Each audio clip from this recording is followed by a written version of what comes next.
Welcome to another Unwinding with Fiber and Fabric. I have a bunch to share with you today in this podcast, and so we will see if we can get through all of it in a timely manner.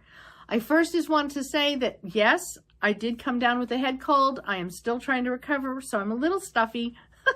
So I apologize. I will try to speak clearly, but we will see where we get. All right, so I have some English paper piecing.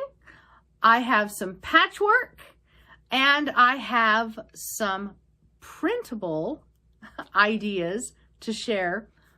But first I want to show you some silk I dyed because I was hoping to start spinning some silk this week, but my hands are too dry. Time is a little short. My stuffy head has made it so my hands are not in the condition to be touching silk, but I did. Yeah, and you definitely don't do silk with your rings on. I did make these. If you were watching last week's video, you will remember I am going to use silk to hang my ornaments that I've been making, and I did these up. I will talk about them more in an upcoming video. I wanted to show them as they are before I spin them. I'm hoping to have a video on all of that soon. So that's what I was doing. I wanted to just share the nice, wonderful fun. They are called silk caps, just really quickly, as opposed to hankies, because they are molded over, stretched over a dome like a hat mold. So, all right, let's get into the projects that I've been excited to share with you this week. A lot of patchwork. Going to the idea of ornaments, both traditional methods and high tech. I actually have two related types of ways of creating these type of ornaments, and it does blend one into the other. That's why I want to do them both in this same video. I will include chapter marks as usual, so you can skip around. But patchwork. Patchwork is the process of taking strips or squares or pieces of fabric and sewing them together to make a patch. This is a patch. This is a quilt. Now, what's the difference? This is a patchwork quilt as opposed to an applique quilt or a whole cloth quilt. This is a quilt, though, because this has been quilted. Quilts are quilted. Now, before I go any further, let me tell you, quilting just simply means to attach together, usually 3 layers. Sometimes people only do 2. 3 layers, an outer layer front fabric, an inside batting fabric, and a backing fabric. Attaching them together so you can have a hand stitch quilt, you can have a machine stitch quilt, you can have a tied quilt, you can have regular quilting stitches, you can have big quilting stitches. They're all binding together, holding together a quilt sandwich, which is usually an outer front, an outer back, and an inside of some type of batting, okay, or wadding as it is called in other parts of the world. Patchwork, patchwork quilt. This is a patchwork quilt. It is pieced together and it is bound together with hand, in this case, hand quilting. That technically is a quilt. It is an outer front, an outer back, and an inner batting. However, in that case, and in the case of a couple of my other examples here, the front is quilted to the batting without it actually going to the backing. Okay? And this is why I think it's potentially going to be a long video, because I have comparisons. This is done by hand, or I should say done by sewing machine. This is done by machine embroidery. Because this is done where I have calculated using millimeters, metric, whereas I was using inches, I didn't get my logs. These are logs of a log cabin. I didn't get my logs the same measurement. So I put a couple extra rounds of logs on this one to get it similar size to this. These are destined to be mug rugs, which will be talked about in a future podcast. So these are patchwork, machine embroidery, traditional sewing machine. This can also be done, and there is going to be a downloadable PDF pattern available. This can also be done as English paper piecing. This can be done as foundation paper piecing. This could be sewn together, pieced together by hand or by sewing machine. And that is, and it can be made bigger or smaller, your choice. A lot of versatility. This is done by an embroidery machine. It has accuracy and lots of accuracy, which it takes a while to develop with the other methods. Foundation paper piecing is actually extraordinarily accurate.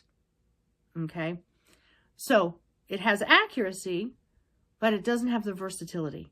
And I timed it. These two both took me start to finish about 20 minutes. So, fast or slow, technology or traditional. There's not a lot of difference other than what you get a lot of accuracy right off the bat, but you also have a limited sizes that you can make.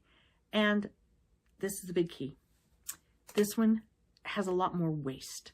When you're doing it the traditional method, you have a lot less waste because you can, if you choose, cut each of your logs out exactly to the measurement you need by doing the calculations ahead of time. And so you can really use up your you can use your fabric really well and produce very little waste because you're cutting everything exactly to the measurements you need. Whereas when you're doing machine or foundation paper piecing, oftentimes you need to cut your pieces a little bit larger than they need to be so that they work well for the technique that's being used in this case. Okay, so I did have some waste that I then took over and did this. Now, if you will notice on this is a log cabin block. It's logs going around a center block. Oftentimes, you'll see a red center. They say it or a yellow center, referring to a fireplace, the hearth of the home. Okay, those logs are all cut to the same width dimension. My scrap one, you'll notice I was using fat scraps and skinny scraps. The scraps, in essence, left over from both of these. So a log cabin can be made wonky. You can use, one of the really cool effects you can get is to have these skinny and these chunky, and you get a really wonderful design that shows up when you put multiples of them together. So I used up a bunch of my scraps, but I still had scraps left over. So I made a mini quilt out of my scraps. I started with this and sewed this to it. Then I sewed this piece to it. Then I sewed this piece to it. Then that piece to it. Nope, I'm sorry. I'm going backwards. This one to this one to this one. Oh yeah, I did do this. Okay, so then this one to this one to this one. And then it looks like what I did is I put this guy on next. Okay, so this and this to this. There we go. I'm looking at the camera and it's all backwards. So this to this. Then I sewed on this. Then I sewed this piece, that piece, that piece, and that piece. Okay, that's the round that I made. Okay? I guess it's easier if I put it that way. In this one, I started with the square. Let me turn it this way. Started with the square, sewed on that piece, sewed on that piece, sewed on that piece, went up. Okay. Oh, I'm seeing it here again. Again, it's hard for me to see in the camera. Started here. I sewed on this piece, and then this piece, and then this piece, and then this piece. There will be a diagram how to sew them together. The key is you go around in a circle, adding on your logs.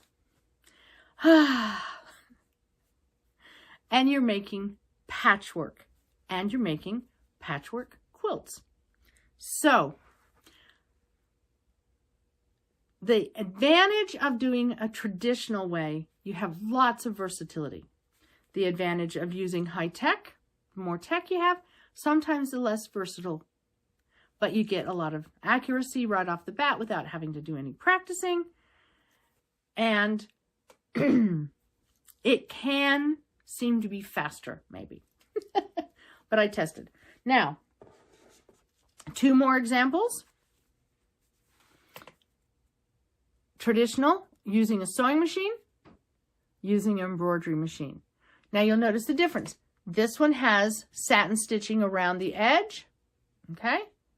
This one is just done a standard, turn it inside out and then quilt it. Now, something to keep in mind with this little guy, because of those satin stitches going around, it actually took me longer to make this than it did to make this. Even with the hand quilting, this process can take a little longer because of all of the satin stitching versus this one. So, low tech, high tech, both of them make great ornaments.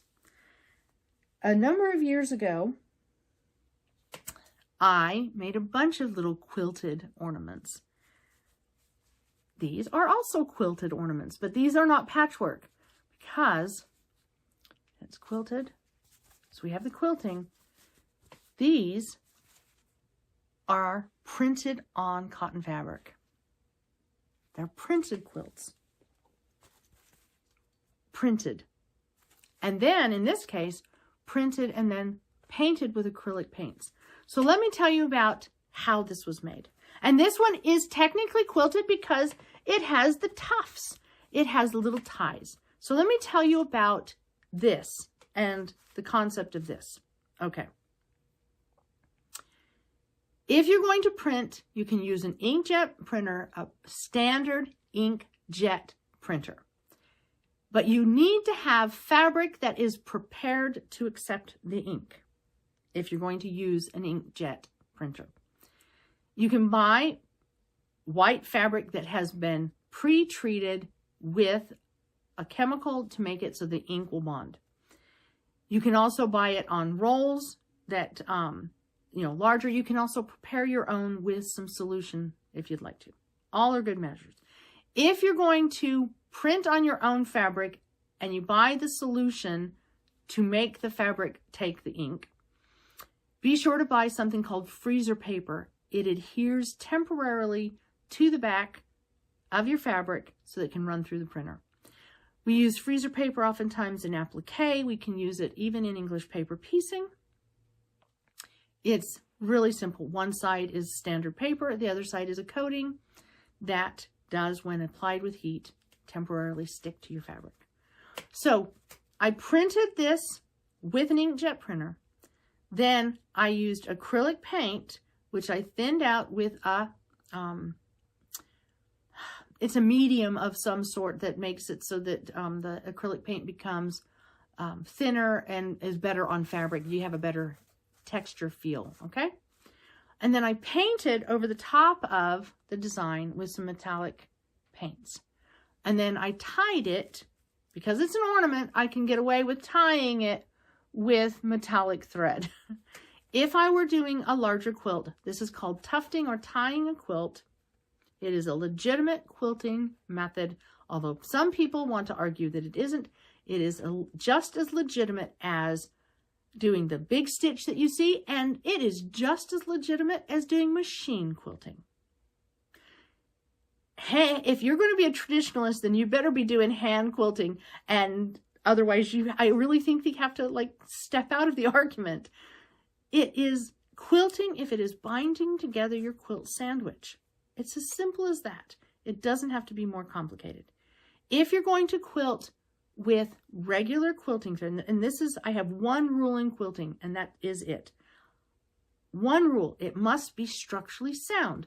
Well, when I do my little tied quilts, when I do a tied quilt for the bed, you can use crochet yarn, you can use regular yarn. If you are using a lot of yarn, sometimes people use embroidery floss. Some people will put a little bit of a fray check on it in order to keep it from untying. I have found if I use 100% wool, it never unties, because as soon as I throw it in the wash, the wool felts. And instead of having little fluffy ties, little stringy things, what I have instead is little beads of wool, oftentimes, depending on how the wool felts. But wool will felt together and it doesn't come untied. So I use hand spun wool. So a tied quilt, though, you do not want to tie a quilt with anything smaller than 6-stranded embroidery thread, pearl cotton thickness, because it won't be structurally sound. Thinner threads will break. When you're doing big stitch quilting versus the regular traditional hand quilting, when you're doing big stitch quilting, again, don't use regular hand quilting threads. Go a little bit thicker. Now, that doesn't mean you have to go with embroidery thread. There are some wonderful thicker threads on the market made specifically for denim, for sewing denim together, top stitching on top of denim.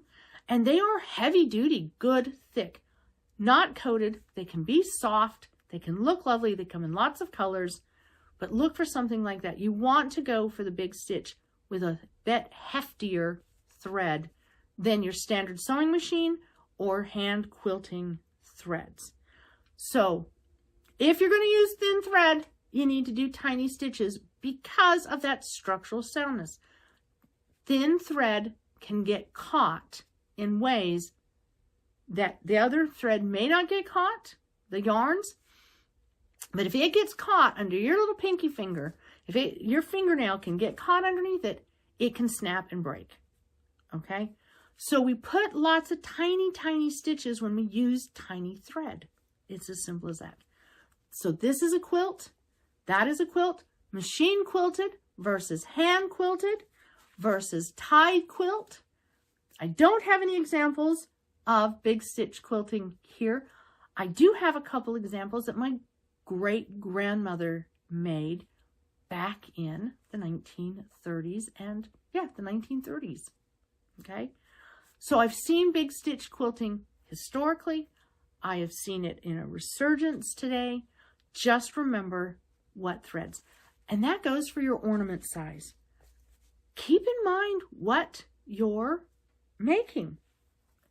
And let's see, when you're doing, where did I put you?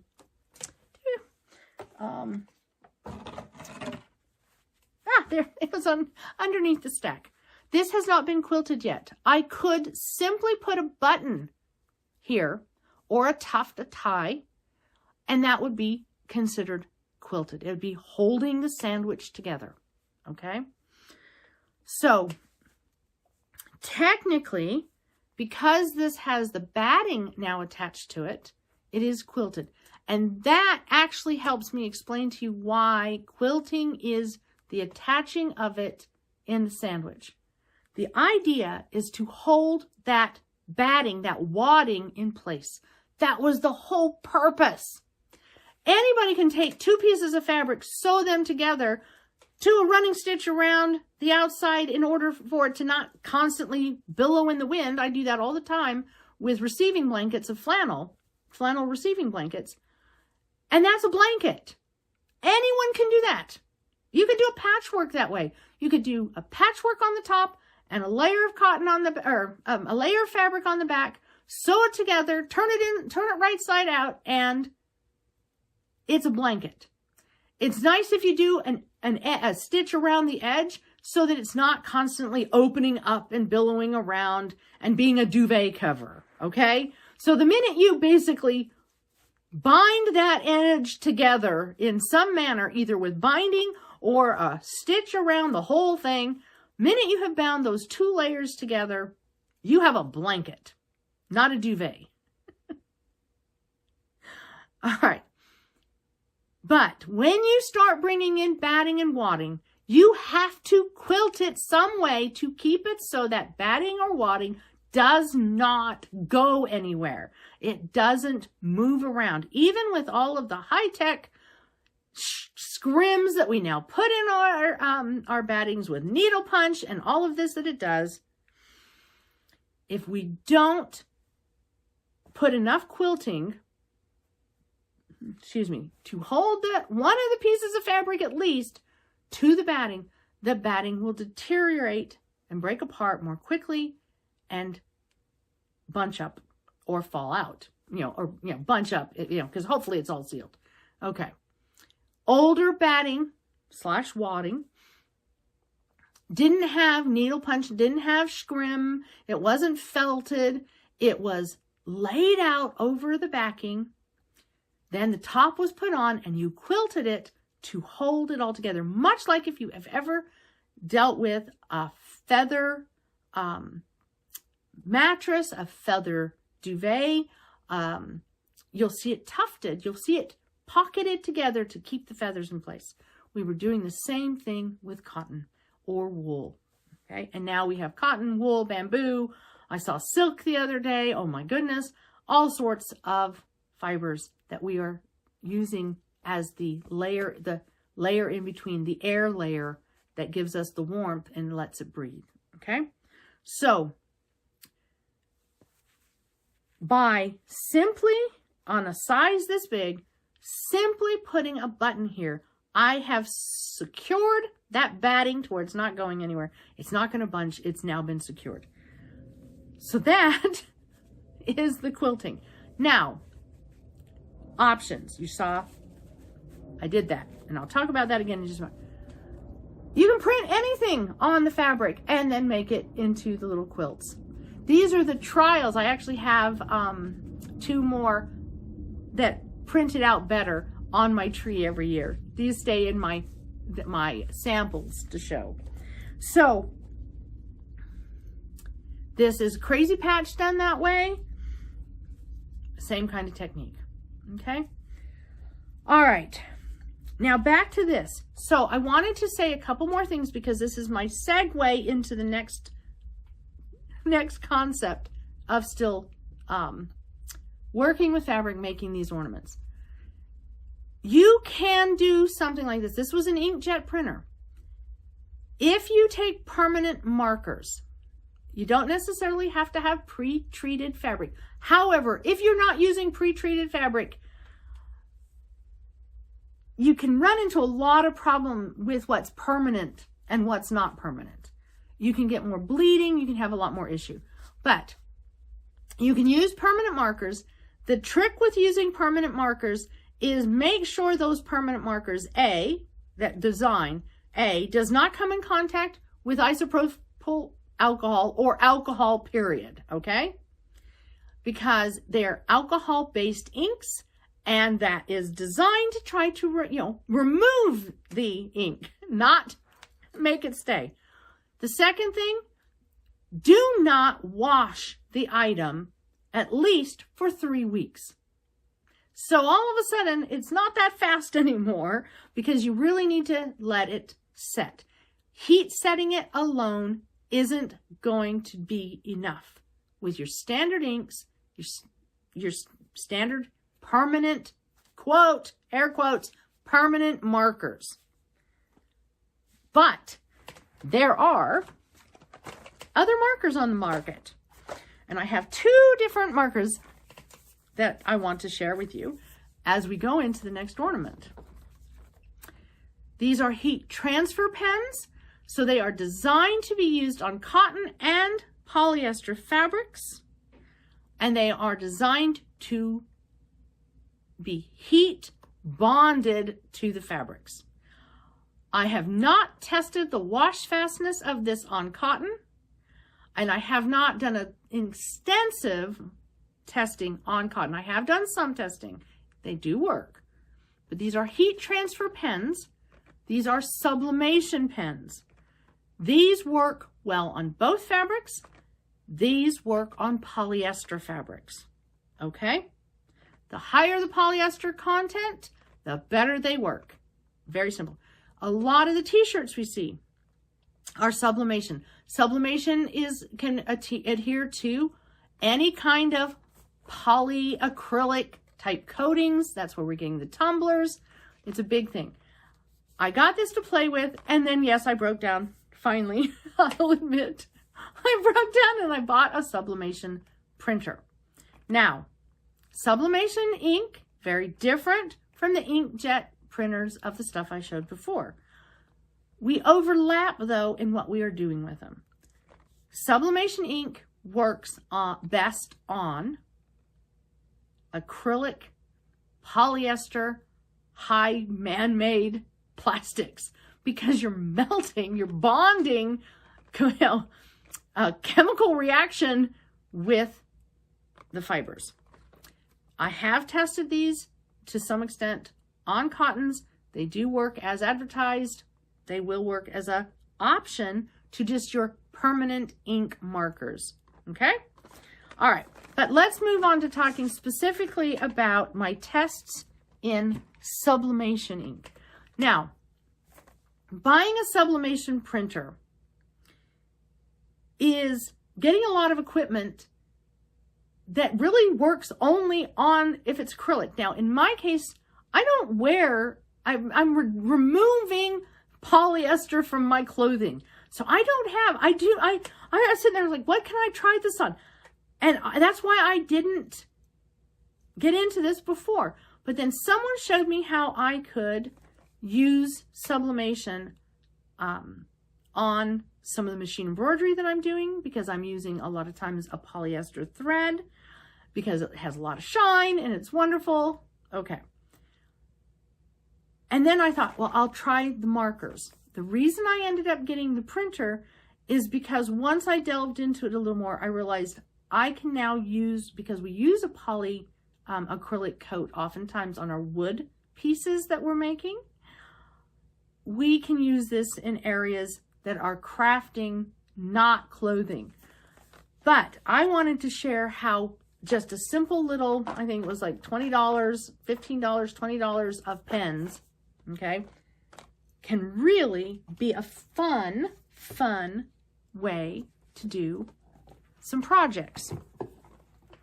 So I tested for you a couple things to share, because if you're wanting to do some little bit more crafty, less slow craft, or a little bit faster crafting, using the markers is a way to do, maybe not as intricate as this, but certainly you could do something like this without needing to print it in a printer.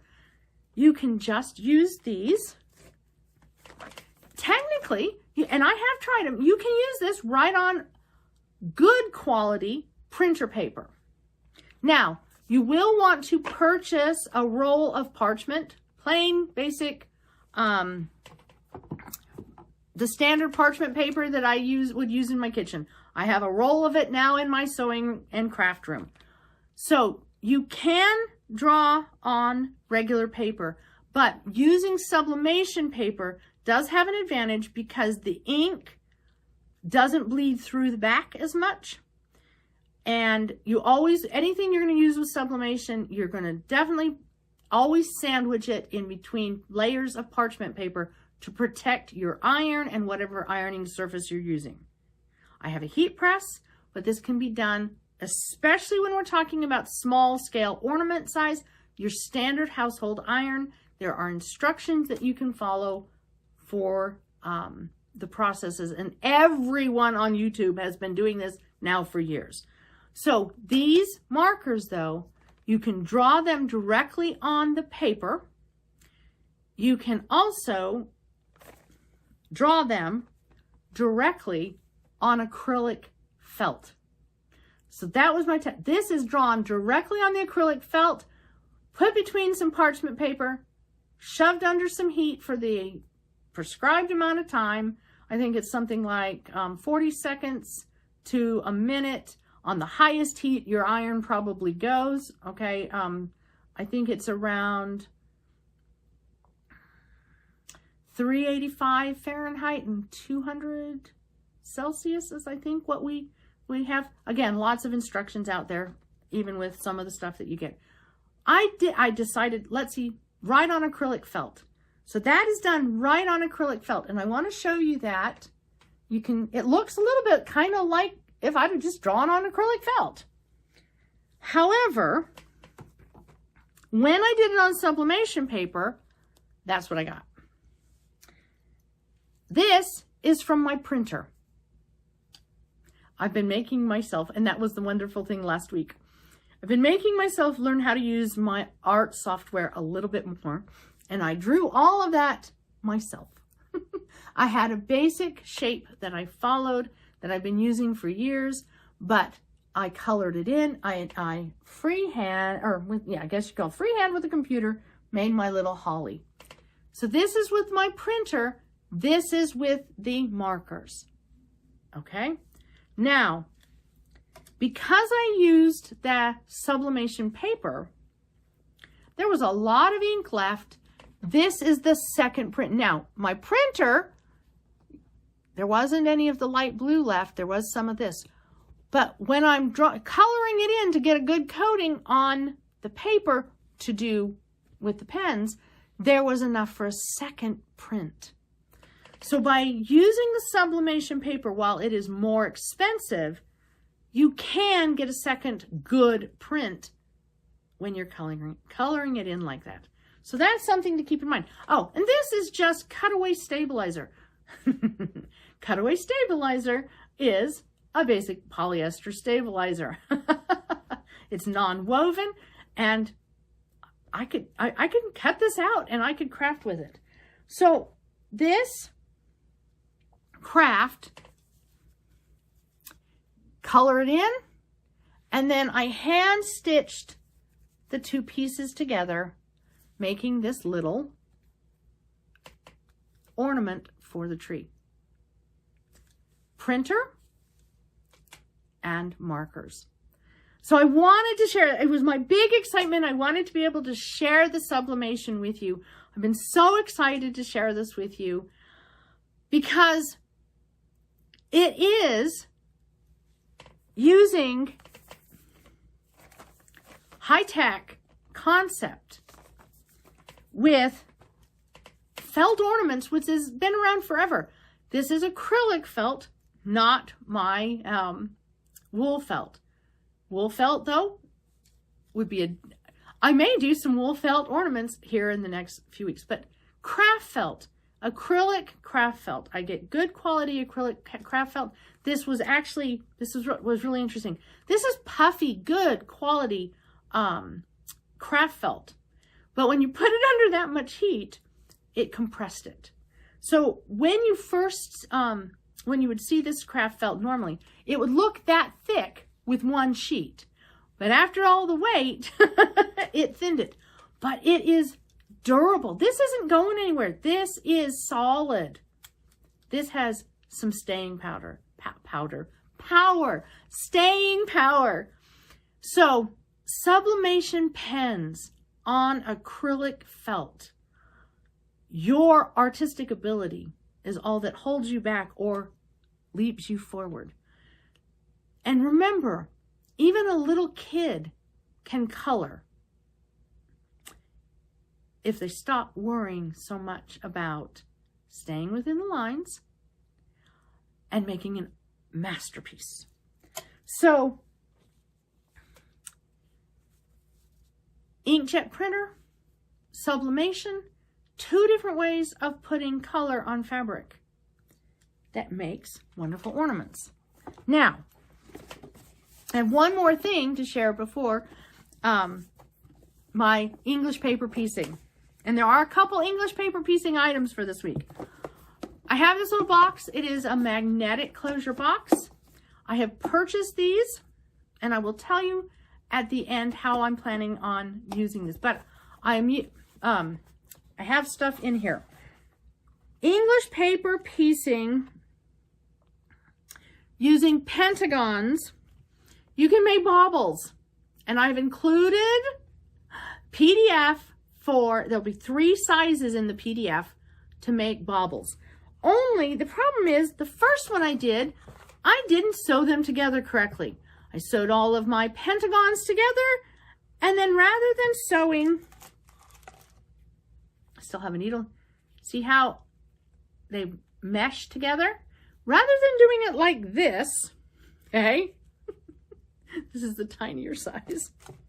I sewed it together wrong. I sewed all of it points to points together, and it made the cutest little star. So you can make a star, or you can make a bauble, and you can make them in all 3 sizes if you really want to. So that pattern is one I wanted to share with you. And really quickly, the English paper piecing block. It is my wonky pinwheel. Okay? It is a pinwheel, a really simple pinwheel block. But I have put it on not a true point, but in a wonky point. So that's why it's my wonky pinwheel. It is a lovely, very simple, fast to sew together block. So that is my English paper piecing for this week. Again, you can go to my pithyponderings.com blog, links in the description here below, to download the different patterns that I will have available. The log cabin block with all of its different ways of constructing it, the the bauble / star pentagon will be there, as well as my wonky pinwheel. Now, my message for this week, my box. So this year, my kids are not in a situation in which giving gifts is all that easy due to location and circumstances. And they're of an age that, yes, it's a lot of times easier to just give them money. But the truth is that doesn't work as well for us, because we help each other out all through the year. They help us out, we help them out. So I want to be able to give them gifts. So this year, because I can't really send them anything, they're not in a situation where that really works this year. So what I'm doing this year is I've purchased these little boxes that are little magnetic closures, decorated. You can get them in Christmas decoration. You can get them in non-Christmas. And what I'm doing is, as I make the gifts, I'm putting them in the box. And I'm telling myself they need to fit in the box. Now, when I started thinking about doing this, and I'm, using the box myself, when I started thinking about this, I realized that as the box fills up, it is a way to remind myself of what I've done, because they're not getting an empty box. The box will get full. Whether I'm knitting socks or I'm making ornaments, the box will get full. And you can get bigger boxes, you can get smaller boxes, but the box will get full. And when I start feeling overwhelmed and I get a little tired this season, I can go and open up the box and see just how much I've done. Oftentimes we do so much and we wrap them up and we send them away, and we forget what it is we've done. This year, it goes in the box, and because my kids are grown and they're not going to be peeking in the box, they're not here in the house. They're not like if I had little kids in the house. I can put their gifts in the box. It can go under the tree, and I can add to it as I need to as the season progresses, as I feel prompted to. And when they open it, rather than having a lot of little boxes or a lot of big boxes or whatever, it's like opening a treasure chest. Now, I could go through and wrap every little thing. But this year, what I'm putting together for my kids is a treasure chest. A box full of the things that I'm making for them, for their Christmases, for their futures, for their times tomorrow, because they're not able to be with me today. And so it is a treasure box. So whether you have grandkids, whether you have adult children, little children, something you might want to consider as you're crafting, whether you have friends, dear loved ones, adults that you care a great deal about, consider getting a reusable box like this and fill it maybe through the whole year rather than just waiting until December, just waiting until November. Fill it through the year. And this would work for birthdays. This would work for any holidays, any gift-giving reason you have. Consider getting a reusable box like this that becomes the treasure box. Now, you may even take it and label it for them and keep it and put their gifts in another package to give. But all through the year, you're accumulating in a little storage box like this, the things you're giving that person for the upcoming year. So that's the message that I have for you today. I hope that you are doing well. I am doing well despite this head cold. And I've enjoyed this unwinding with Vibrant Fabric with you. I hope you have done so as well. Until next week, and yes, there will be a video next week, even though it will be Thanksgiving here in the United States and elsewhere. There will be a video next week, so I hope you will join me then. I hope that you enjoy this, whether you're watching it in pieces, fast forwarding, and I definitely hope that you take advantage of the PDFs that I have available for you to download free, because there's been joy put into making them, and I hope there'll be joy in you making the items in them. So until next week, happy unwinding with Fiber and Fabric, and thank you so much for being here with me as I share my joy. We'll see you next week.